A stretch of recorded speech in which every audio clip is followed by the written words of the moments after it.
राष्ट्रपति द्रौपदी मुर्मू ने मेघालय के मावफलांग में वीडियो कॉन्फ्रेंस के जरिए विकसित रोंगजेंग मांगसांग एडोकिर्रे रोड और मेरांग रानी गोडाउन अजरक रोड का उद्घाटन किया। साथ ही शिलोंग पीक रोपवे और कोंग थोंग मावलिंगटोन और कुडेन ग्रिम गांवों में पर्यटक आवास गृहों की आधारशिला रखी। राष्ट्रपति ने तुरा के बालजेक हवाई अड्डे पर राज्य के विभिन्न हिस्सों से आए स्वयं सहायता समूहों के सदस्यों, उद्यमियों और किसानों के साथ बातचीत की। इस दौरान राज्यपाल फागू चौहान, मुख्यमंत्री कॉनरॉड के संगमा समेत कई मंत्री उपस्थित रहे। राष्ट्रपति ने स्वयं सहायता समूहों के सदस्यों को भी संबोधित किया। अपने संबोधन में राष्ट्रपति ने कहा कि आज भारत आगे बढ़ रहा है और महिलाएं भारत की विकास गाथा का महत्वपूर्ण हिस्सा बन रही हैं। दुनिया के लोग भारत को देखते रहेंगे। ये काम करने के लिए हम सबका सहयोग जरूरी है, महिलाओं का भी। अपने आप को कभी कभी कहते हैं हम तो अनपढ़ है, हम तो कुछ नहीं जानते, ऐसे नहीं है। आगे बढ़ने के लिए पढ़ा लिखा केवल एकमात्र माध्यम नहीं है। आप आगे बढ़ सकते हैं। हर हाल में आगे बढ़ने के लिए आप लोगों का सहयोग गवर्नमेंट कर रहे हैं, इसीलिए आप भी उस सुविधा का आप लीजिए, उस सुविधा लीजिए, सुविधा के बारे में जानिए और लीजिए और आगे बढ़िए। और वहीं उपराष्ट्रपति जगदीप धनखड़ आज राजस्थान के करौली जिले के श्री महावीर जी मंदिर पहुंचे, जहां पहुंचकर उन्होंने विधि विधान से पूजा अर्चना कर देशवासियों की खुशहाली और समृद्धि की कामना की। इस दौरान उपराष्ट्रपति के साथ उनकी पत्नी भी मौजूद रहीं और इस दौरान मंदिर प्रबंध कार्यकारिणी द्वारा उपराष्ट्रपति का दुशाला, प्रसाद और पुष्पमाला भेंट कर स्वागत किया गया। उपराष्ट्रपति ने आचार्य शांति सागर जी महाराज की चित्र दीर्घा का भी अवलोकन किया। छोटे से ब्रेक के लिए यहां पर रुक रहे हैं, जल्द लौटते हैं। ये नया भारत है, कभी हंसता कभी हंसाता है, हिसाब का पक्का है। जियो पेपर प्राप्त हुए। लड़ता है, झगड़ता है, पर आगे बढ़ता है। जो अपने दिल की सुनता है, खुल के बात करता है, सबको साथ लेकर चलता है।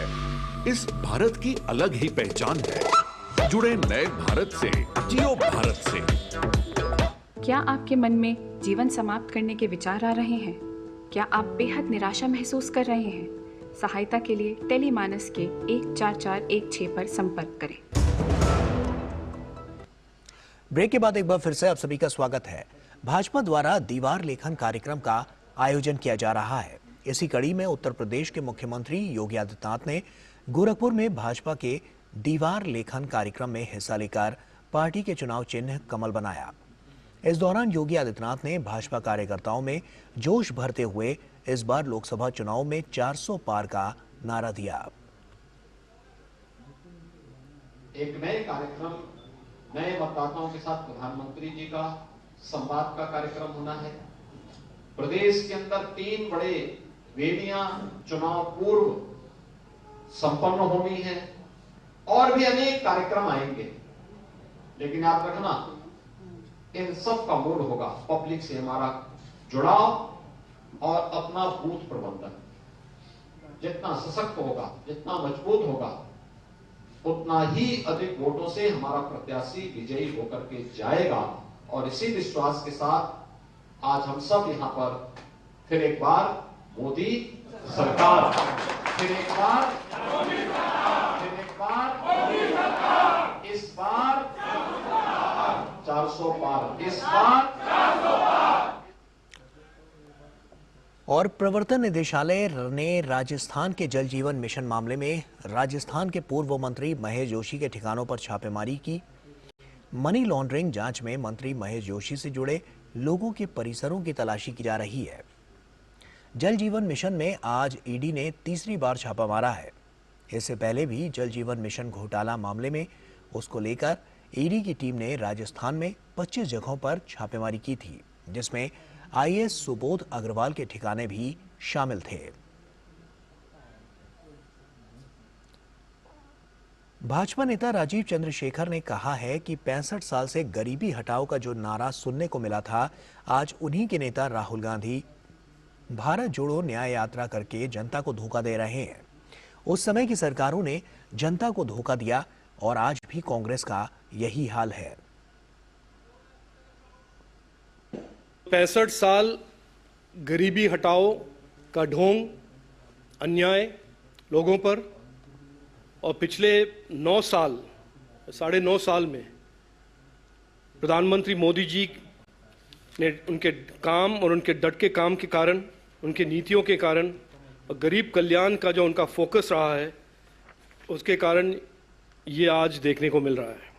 और ये एक थोड़ा आयरनी भी है कि जो लोग आज न्याय के बारे में या न्याय तोड़ो या न्याय जोड़ो जो भी कहते हैं, वही लोग थे जो 65 साल गरीब और गरीबी के बारे में स्लोगन करते थे, और नरेंद्र मोदी जी के सरकार के बाद ही गरीब कल्याण का ऐसा एक ट्रांसफॉर्मेशनल इम्पैक्ट देखने को मिला है।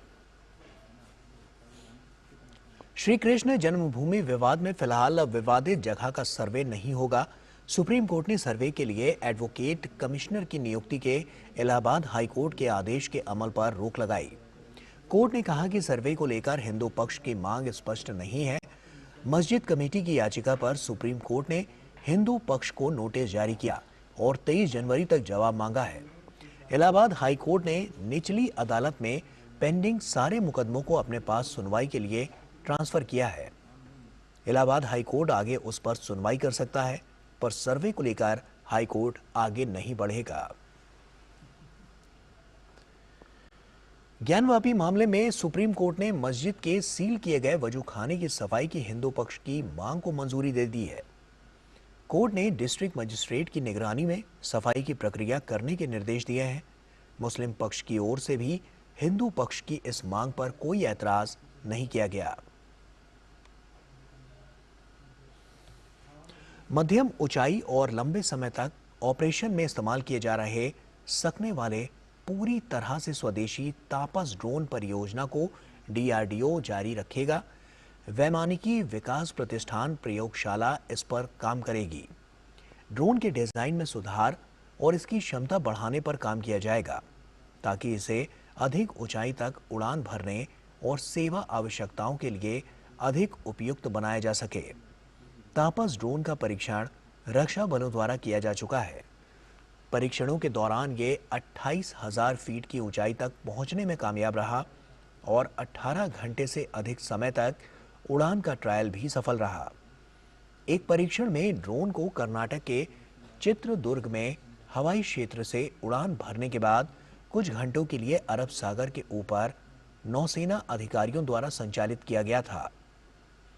सूत्रों के मुताबिक तापस ड्रोन को उड़ान भरने के लिए अधिक लंबे रनवे की जरूरत नहीं होती और इसका उपयोग द्वीप क्षेत्रों के छोटे एयरफील्ड से भी किया जा सकता है। बीते साल नवंबर में 15,92,000 नए कर्मचारी ईएसआई योजना में शामिल हुए। कर्मचारी राज्य बीमा निगम के अनंतिम पेरोल आंकड़े के मुताबिक नवंबर 2023 में ईएसआई योजना के लिए लगभग 20,830 नए प्रतिष्ठान पंजीकृत हुए हैं और उन्हें कर्मचारी राज्य बीमा योजना की सामाजिक सुरक्षा के तहत लाया गया। इस तरह अधिक श्रमिकों के लिए योजना कवरेज सुनिश्चित किया गया है। आंकड़े से यह भी पता चलता है कि देश के युवाओं के लिए अधिक रोजगार पैदा हुए हैं, क्योंकि इस महीने के दौरान 15,92,000 कर्मचारियों में से 7,47,000 कर्मचारी 25 वर्ष तक की आयु वर्ग के हैं, जो कुल पंजीकरण का 47% है। नवंबर 2023 में महिला कर्मचारियों का कुल नामांकन 3,17,000 रहा है और कुल 58 ट्रांसजेंडर कर्मचारियों का पंजीकरण हुआ है। इससे पता चलता है कि ईएसआईसी समाज के हर वर्ग तक इसका लाभ पहुंचाने के लिए प्रतिबद्ध है।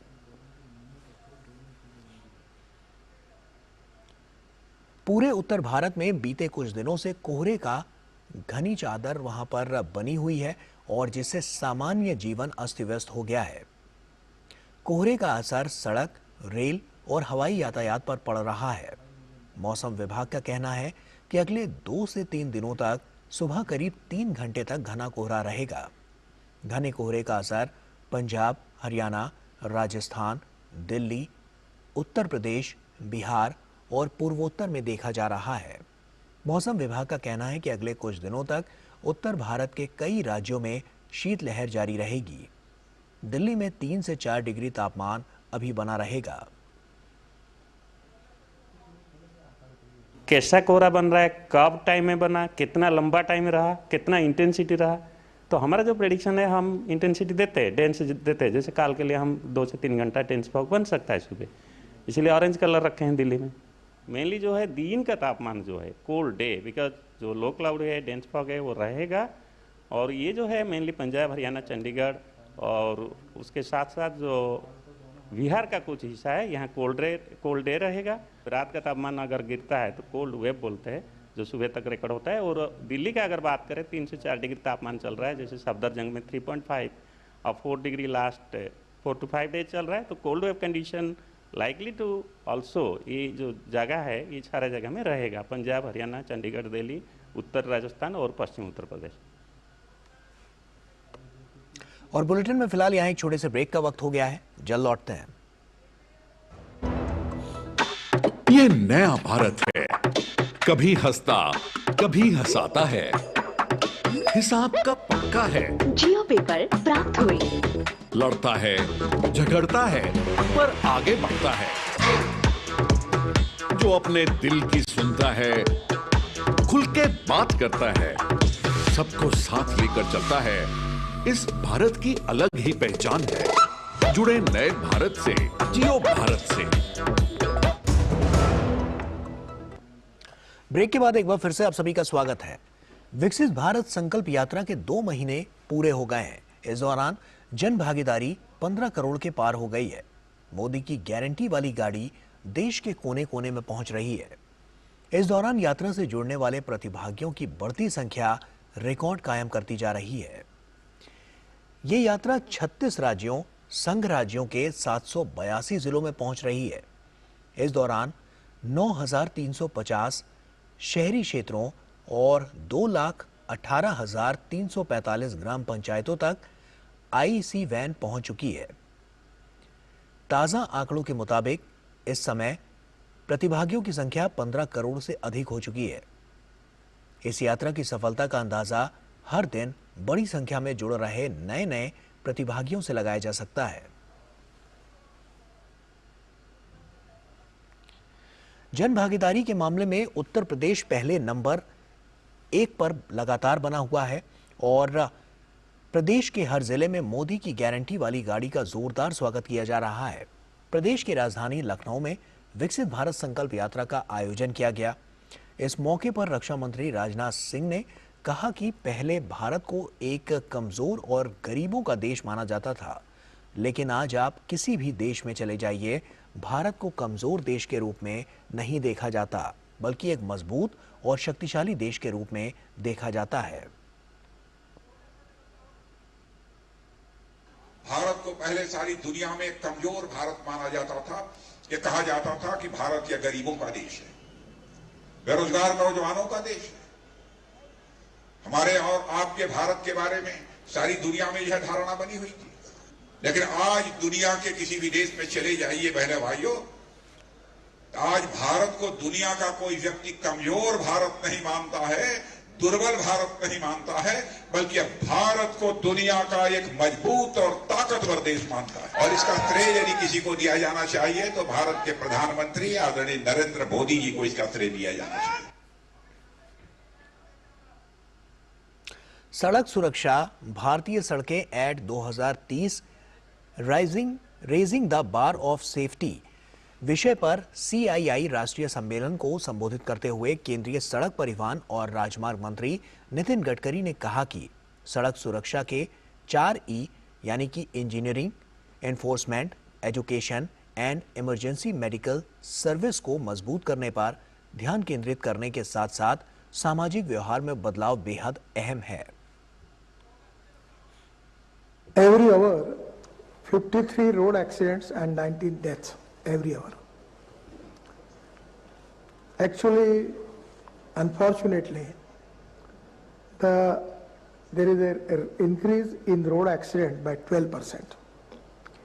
Increase in road accident death 10%. Socio-economic loss, that is GDP loss, is 3.14%, and 16% of death is related with the young age group of 18 to 35 years. NH and state highways, 5.5% share in road network, and deaths on NH is 61,000 persons, that is 36%. Accident deaths, loss of bread earner in a family, and professional loss to employer, and overall loss to the country. केंद्रीय petroleum एवं प्राकृतिक gas मंत्री हरदीप सिंह पुरी ने कहा कि भारत बहुत सारी विकासात्मक चुनौतियों के साथ $4 ट्रिलियन की अर्थव्यवस्था के करीब है। उन्होंने दावोस में चल रहे विश्व आर्थिक मंच पर प्रतिद्वंदिता के बीच ऊर्जा विषय पर आयोजित एक सत्र में ये बात कही। We are close to a $4 trillion economy, but with a lot of developmental challenges.